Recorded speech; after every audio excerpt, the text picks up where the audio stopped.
இரவில் கேட்க வேண்டிய இறைவனின் வார்த்தை. எங்களுக்கு இறங்கும் கர்த்தாவே, எங்களுக்கு இறங்கும். நிந்தனையினால் மிகவும் நிறைந்திருக்கிறோம். சங்கீதம் 123 அதிகாரம் 3 ஆம், எனக்கு பிரியமான என் அன்பு தேவ ஜனமே, ஆண்டவராகிய இயேசு கிறிஸ்துவின் நாமத்தில் இந்த ராத்திரி வேளையில் உங்களை சந்திப்பதில் நான் மிக்க மகிழ்ச்சி அடைகிறேன்.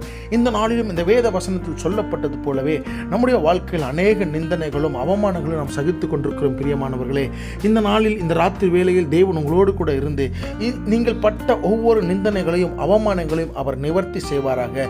தேவன் உங்களுக்கு அவைகளில் இருந்து விடுதலையை கொடுத்து பெரிய அற்புதத்தை பார்க்க செய்வாராக. தேவன் உங்களோடு கூட இருந்து உங்களை ஆசீர்வதிப்பார். இந்த ராத்திரி வேளையில் தேவன் உங்களை பாதுகாப்பாராக. ஆமென்.